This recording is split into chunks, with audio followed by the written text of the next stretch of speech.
Here's Andrea Mitchell. Andrea Mitchell, correspondent Andrea Mitchell. Mistakes that were made at 3 Mile Island. Andrea. Would you consider taking some action to intervene? Clarence Thomas, Anita Hill, and the Senate will all be on trial. The president's role in resolving the strike was highly unusual. Here in Tokyo, today from London, the Israeli soldiers are coming now. I am somewhere on the floor of this convention. I love you, Andrea. You are indefatigable. Live coverage ahead right here on Andrea Mitchell Reports.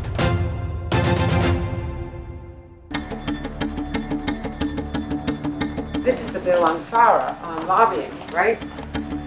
Let's come in on the live picks. All right, coming up on 1 minute. We may have to break it any minute. All right, here we go. In 5. That 4, wraps up 3, the hour. 2, Andrea Mitchell picks 1. up with more news right now. And trigger track mic, go. In Gaza, mounting civilian casualties and a growing humanitarian crisis with scant supplies of water, food, or fuel. I'm simply trying to call the facts as we see them, as we know them at this time, sir. I am well familiar with the position that's a good thing, because then you would know that what I've said. I think I got the trait of talking back really as a kid, talking back to my parents, maybe.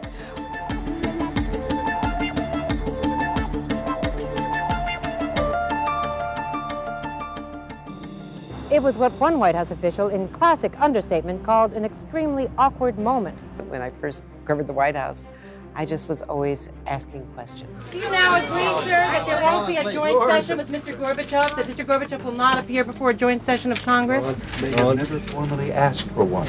I wanted to know. It's curiosity, and it's also not liking politicians who evade answers. May I disagree with the premise of your question? For the sake of argument, no. The strategy to get called on at a press conference was always hard for me because I'm vertically challenged. I was never tall. I couldn't tower over the cameras. It was very hard to compete with the tall men. The men always got called on anyway. And so I would try to scoot under the camera and come up on the other side. Why not tell your story? You said you wanted to tell your story. Or try to stand on a chair was one strategy. Yes, Andrea. Mr. President, it has been reported that you believe... To be seen is important. With Ronald Reagan, I started wearing red. Why you won't cancel the January 17th intelligence findings? He saw me every weekend when I was shouting questions to him when he went to and from the helicopter. Mr. President, why did you say no? I'll be back in just a minute. So I wore red, and then everyone started wearing red, but it worked. I got called on. Andrea, you said you had a follow-up and I cut you off. Did you? That's very kind of you. I just wanted to ask you, since you said you didn't think that... You're not there to be popular with the politicians. You're not their friend. You're there to find out what they're doing, if they're doing something wrong, hold them to account, and represent the people. So it isn't a popularity contest. Can you assure us that Russia will not be able to move further in Ukraine? You're representing the American people every time you walk through those gates. The average person cannot ask the president or the Secretary of State a question. You're their representative, so you have to do the job. Ask what they want to know. Why did he call Shimon Peres to thank him right after Benjamin Weir's release? I think it's really important to study, learn your subject, know what a person is likely to answer before that person answers, know more about the subject than the person you're interviewing. I think a good interview is when you have an interesting subject, whether it's a politician or someone outside of government, a human interest story, and whether you are prepared and you ask smart questions, questions that perhaps they weren't ready to answer, and they give you an honest answer. What are the other consequences that China should have to take? I'm always nervous. I'm nervous because I want to do a good job. I want to make sure I remember all the things I've been studying. I don't know how the person's going to react. It's not bad to be nervous. That's normal. As long as the adrenaline can take over and the fact that you're prepared, you're ready, can calm you down and you become engaged. If someone is not telling you the truth and you know you've got the record, it is really your responsibility to fact check them in real time. Don't expect to finish an interview and then try to catch up.